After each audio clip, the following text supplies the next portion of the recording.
नमस्कार, सगरमाथा टेलिभिजनको प्रस्तुति कार्यक्रम आदिवासी जनजाति आवाजमा यहाँहरूलाई हार्दिक स्वागत छ। म गणेशमान गुरुङ। प्रिय दर्शकहरू, यो कार्यक्रम हामीले आदिवासी जनजाति उत्थान राष्ट्रिय प्रतिष्ठानको सहकार्यमा तयार पारेका हौँ। यो कार्यक्रममा हामीले नेपालका आदिवासी जनजातिका हक अधिकारका बारेमा छलफल र बहस गर्छौँ अनि समसामयिक प्रसङ्गहरूले निम्ताएका सामग्रीहरूलाई पनि हामी आफ्नो प्रस्तुतिको प्राथमिकता क्रममा राख्ने गर्छौँ। आज पनि हामी यो अघिल्लो अङ्क जस्तै हाम्रो आदिवासी जनजाति आवाज नामक यो कार्यक्रमको परम्परा जस्तै हामीले अर्को एकजना अतिथिका साथ यहाँहरू समक्ष हामी उपस्थित भइसकेका छौँ। दर्शकवृन्द, यहाँहरूलाई थाहा हुनुपर्छ कि नेपालका आदिवासी जनजातिहरूको विकास, संरक्षण, सम्वर्धन र उनीहरूको सर्वाङ्गीण विकासका लागि नेपाल सरकारले 2058 सालमा आदिवासी जनजाति उत्थान राष्ट्रिय प्रतिष्ठान ऐन अन्तर्गत आदिवासी जनजाति उत्थान राष्ट्रिय प्रतिष्ठान भन्ने संस्थाको स्थापना गरेको थियो र त्यो संस्था अझै पनि निरन्तर छ। धेर थोर जति मात्रामा भए पनि नेपालका समग्र आदिवासी जनजातिहरूको सर्वाङ्गीण विकासका लागि त्यो संस्था अझैसम्म पनि क्रियाशील छ। बीचबीचमा हामीले यो संस्थासँग सम्बन्धित विभिन्न सामग्रीहरू पनि यहाँहरू समक्ष पस्किसकेका छौँ र आजको सन्दर्भमा पनि नेपाल सरकार यतिखेर बजेट बनाउनतिर लागिरहेको अवस्थामा छ। यही बेलामा राज्यका सबै निकायहरूले आफ्नो योजना प्रस्तुत गर्ने र बजेट माग गर्ने समय हो। त्यही सन्दर्भमा आधारित रहेर मैले आदिवासी जनजाति उत्थान राष्ट्रिय प्रतिष्ठानको उपाध्यक्ष जगबहादुर थापा मगरलाई यहाँहरू समक्ष निम्ताएको छु। यही बजेटको सेरोफेरो र त्यो प्रतिष्ठानको आफ्नो स्थायी भवन कार्यालय पनि छैन, त्यसको दुखेसो का बारेमा पनि हामी कुराकानी गर्नका लागि प्रतिष्ठानको उपाध्यक्ष जगबहादुर थापा मगरलाई निम्ताएको छु। यहाँलाई कार्यक्रममा स्वागत छ। यो सगरमाथा टिभीका सबै युनिटलाई म हार्दिक धन्यवाद, तपाईँ गणेश गुरुङलाई पनि र यो टिभी हेरिराख्ने सम्पूर्ण श्रोतालाई, दर्शकहरूलाई नमस्कार। हामीले हाम्रो दर्शकहरूलाई भनिसक्यौँ कि अब सरकार बजेट बनाउनमा तल्लिन्छ, योजनाहरू बनाउनमा तल्लिन्छ। कार्यक्रमको उठानमा मैले भनिसकेँ 58 सालदेखि यो प्रतिष्ठान स्थापना भएदेखि अहिलेसम्म नेपालका आदिवासी जनजातिहरूको सर्वाङ्गीण विकासमा प्रतिष्ठानले धेर थोर जति हुनसक्छ सहयोग गर्दै आइरहेको छ भनेर मैले भने। अब समय जति बित्दै जान्छ, अघिल्लो वर्षभन्दा यो वर्ष अलिकति हरेक दृष्टिले उपलब्धिमूलक होस् भन्ने चाहना सबैको हुन्छ।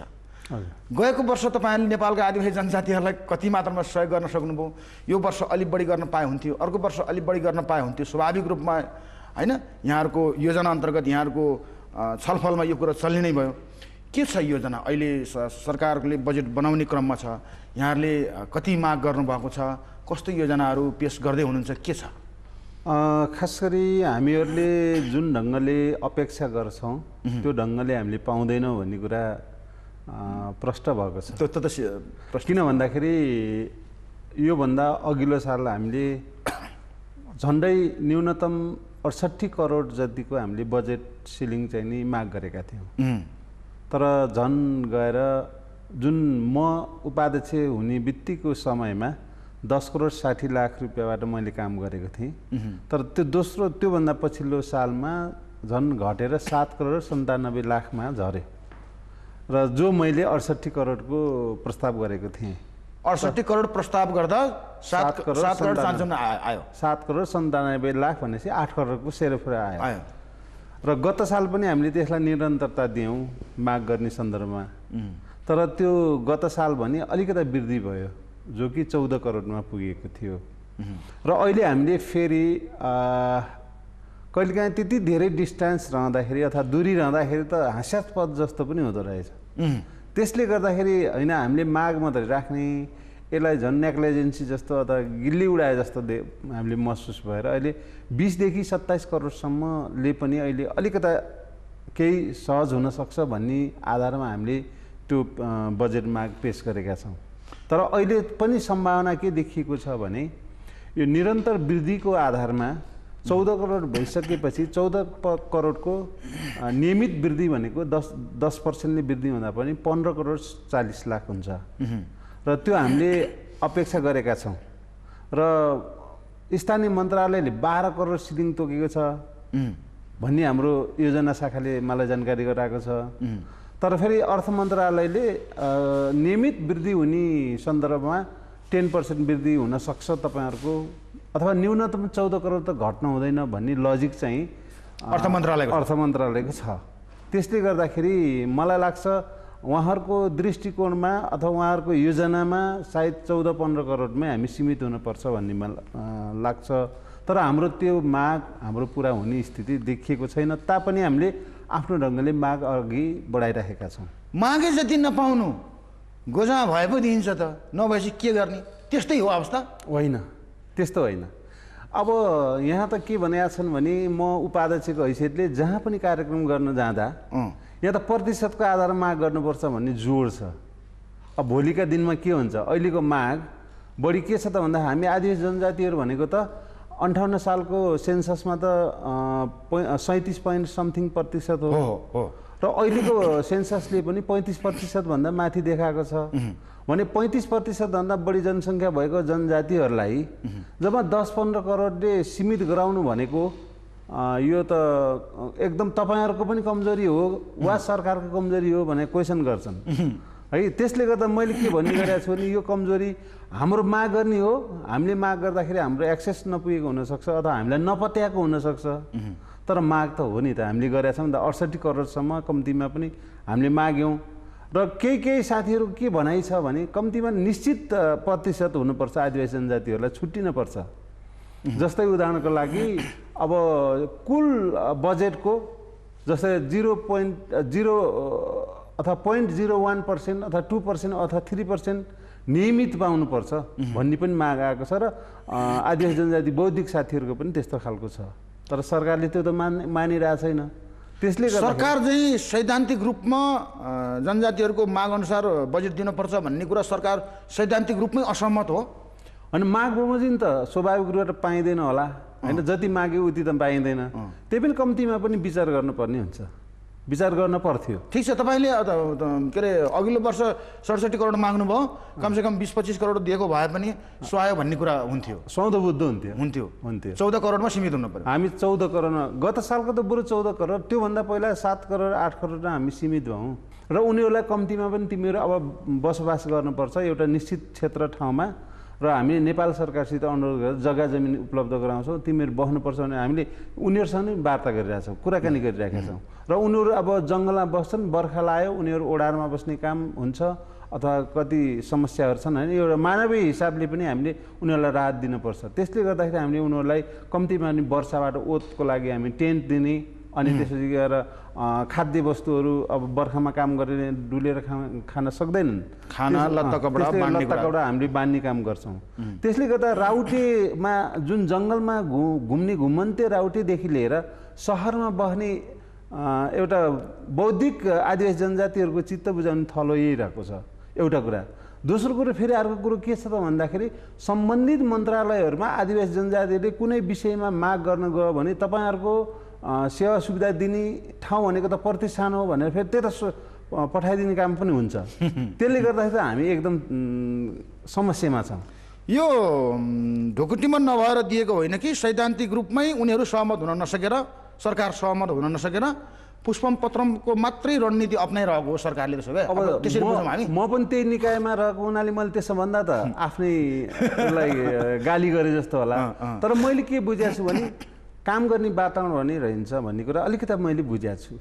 प्रतिष्ठान मार्फत आदिवासी जनजातिहरूको लागि अथवा नेपाल सरकारसित कोअर्डिनेट गरेर काम गर्नको लागि सजिलो स्थिति रहेनछ भन्ने कुरा अहिले महसुस गर्न थालेको छु।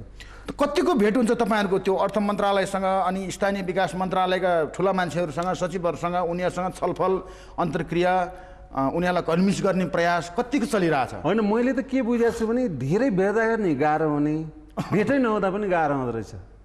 धेरै भेट्यो भने पनि अनेक खालका तर्क वितर्कहरू हुने, र भेट्दै नभेट्दाखेरि पनि अब मेरो शून्यता छाउने भयो। सम्बन्धित निकाय भएको हुनाले अथवा म हाम्रो भन्दा माथिल्लो निकाय भएको हुनाले भेटघाट गरिरहनुपर्छ भन्ने पनि लाग्छ। त्यसले गर्दाखेरि मैले के जोड्न खोजेँ भने मैले त्यो प्रतिष्ठानमा आउँदा गरेका कल्पना, एउटा कल्पना के थियो भने एउटा योजना हुन्छ। योजना के थियो भन्दाखेरि कम्तीमा पनि म आउने बित्तिकै प्रवेश गर्न साथ म जुन कार्यालयमा पसेँ त्यो कार्यालय हाम्रो रहेनछ होइन, प्रतिष्ठानको रहेनछ, तर हाम्रै अन्तर्गतको मन्त्रालयको रहेछ जग्गा जमिन। तर हामीले फेरि दोस्रो पक्षलाई पो हामीले भाडा तिर्दो रहेछौँ।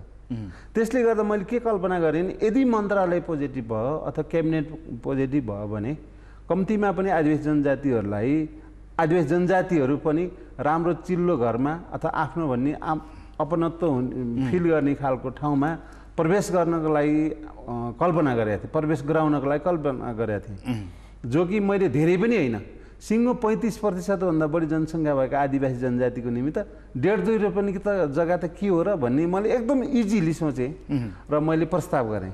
जग्गा उपलब्ध गराएको अवस्थामा दात्री निकायहरू छ त अन्य दात्री निकायसँग पनि मागजाग गरेर हामीले एउटा भवन निर्माण गर्नुपर्छ, आदिवासी जनजाति उत्थान राष्ट्रिय प्रतिष्ठानको नाममा एउटा भवन खडा गर्ने भन्ने मैले कल्पना गरेका थिएँ। र त्यो भवन कस्तो बनाउने भन्दाखेरि पहिलो लेयरमा हामी कम्तीमा पनि गाडी साडी यसो राख्ने ठाउँ बनाउने र दोस्रो तलामा हामीले कार्यालय व्यवस्थापन गर्ने, हाम्रो कर्मचारीदेखि लिएर हाम्रो कार्यकक्षहरू तयारी गर्ने। त्योभन्दा माथिल्लो तलामा हामीले राष्ट्रिय स्तरको लाइब्रेरी, हामी आदिवासी जनजातिहरूको विषयमा लाइब्रेरी मार्फत जानकारी लिनको लागि अन्तर्राष्ट्रिय व्यक्तित्वहरू पनि यहाँ आउने गर्छन्, सोध्छन् र राष्ट्रकै पनि बुद्धिजीवी साथीहरूले केही पाइन्छ होला नि त्यहाँ भन्ने सोध्ने काम हुन्छ। यो त एउटा अध्ययनको विषय अनुसन्धान गर्ने ठाउँ पनि हो।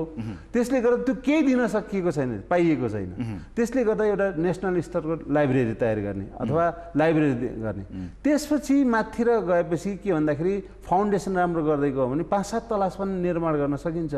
त्यसले गर्दा कम्तीमा पनि आदिवासी जनजातिहरूको हाम्रो त यसको लक्ष्य पनि के हो त भन्दा आदिवासी जनजातिहरूको भाषा, संस्कृति, परम्परा संरक्षण सम्वर्धन गर्ने मूल लक्ष्य हो। त्यसले गर्दाखेरि आदिवासी जनजातिको संस्कृति संरक्षणका लागि प्रत्येक जाति अहिले नेपालमा अहिले हाम्रो सरकारले 59 जातिलाई सूचीकरण गरेको छ र भोलिको दिनमा सूची उन्मुख चाहिँ 81 पुगेको छ, सहित 81 पुगेको छ।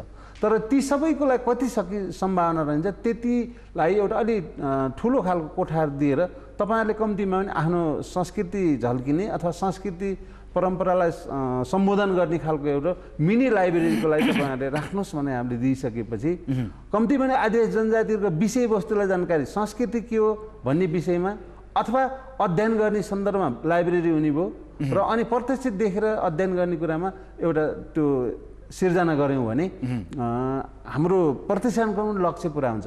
योजना थियो तर अहिले आएर त्यो हाम्रो सम्भावना धेरै कम भएको छ। अहिले हामीले जग्गा पाउने नपाउने अझ पनि निदो भएको छैन। म जुन वर्ष आएँ त्यो वर्षबाट मैले जग्गाको माग गरिराखेको छु। तपाईँको विभागीय मन्त्रालय स्थानीय विकास मन्त्रालय हजुर हो।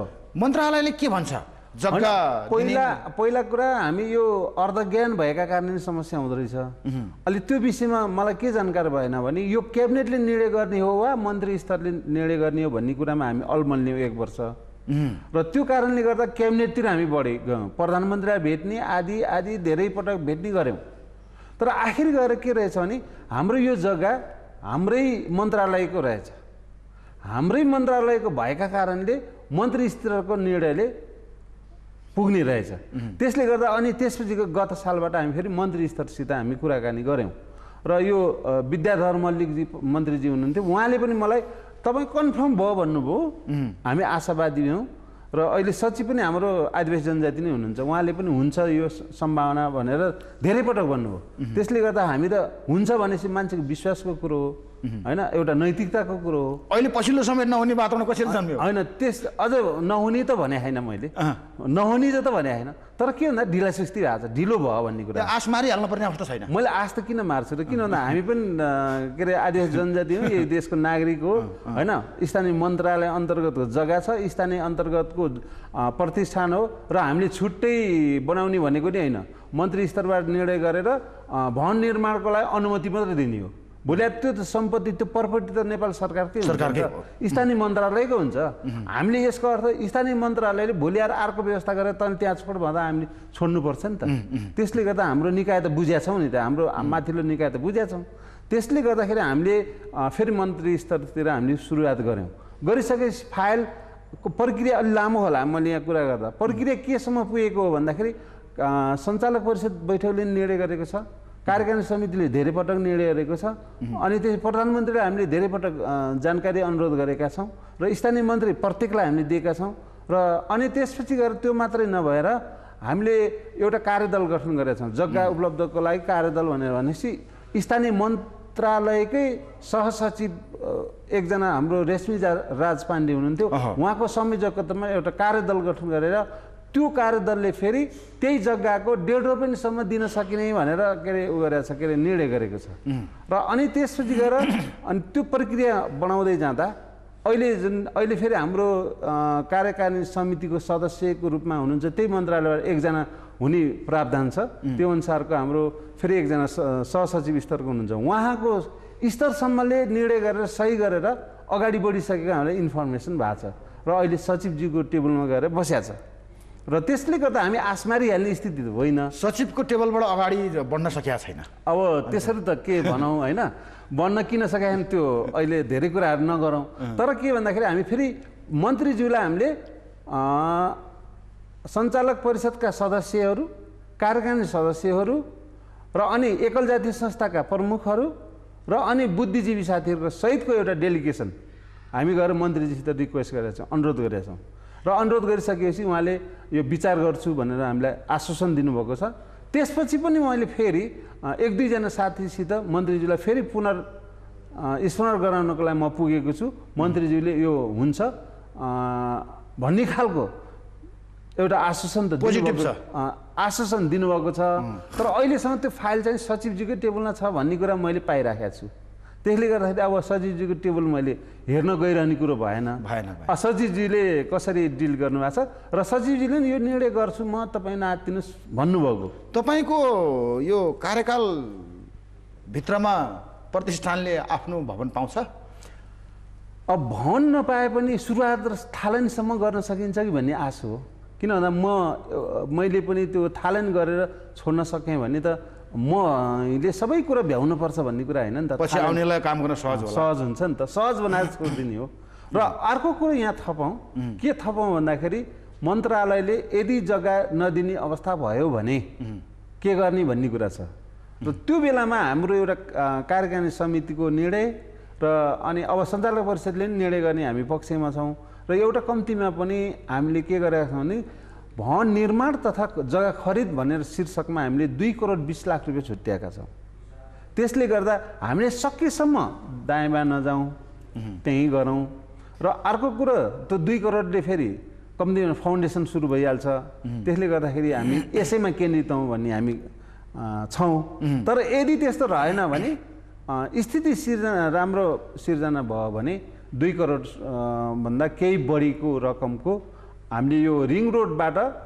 दायाँ बायाँ 3 किलोमिटर बाहिरसम्म भए पनि कम्तीमा 2 रुपियाँ पनि त्योभन्दा बढी सकियो भने जग्गा किन्ने भन्ने पनि हामी निष्कर्षमा पुगेका छौँ भन्ने छ सामान्य कुराकानीका आधारमा 14.5 करोड वरिपरि प्राप्त हुने सम्भावना देखियो जे होस् हामी आशा 15 करोडभन्दा माथि पाउँछौँ भन्ने आशावादी छौँ अनि यो तर हामीले चाहना त बढी अपेक्षा गरेका छौँ यति हामी सीमित छैनौँ किन भन्दा हाम्रो अझै पनि हाम्रो छलफल हुन्छ के अरे स्थानीय मन्त्रालयमा पनि हामी छलफल गर्छौँ बजेट यो कारणले वृद्धि गर्नुपर्छ भन्ने छ अन्य छ र यसमा के थप्न चाह्यो भने बजेट किन अलि बढी चाहियो भन्ने पनि सन्दर्भ छ नि त एउटा कुरा हामीले के गरेको नि अर्को कुरो के छ भने आदिवासी जनजाति उत्थान राष्ट्रिय प्रतिष्ठान भनेको त सिङ्गो नेपालभरि रहेका आदिवासी जनजातिहरूको सर्वाङ्गीण विकासका लागि र जुनसुकै भूगोलमा बसेकाले पनि पाउन पर्ने सहज ढङ्गले हुनुपर्छ नि त त्यसले गर्दा अर्को नीतिगत कुरा के भएको छ भने हाम्रो ऐनमा व्यवस्था छ शाखा विस्तार गर्न सकिने छ भनेको छ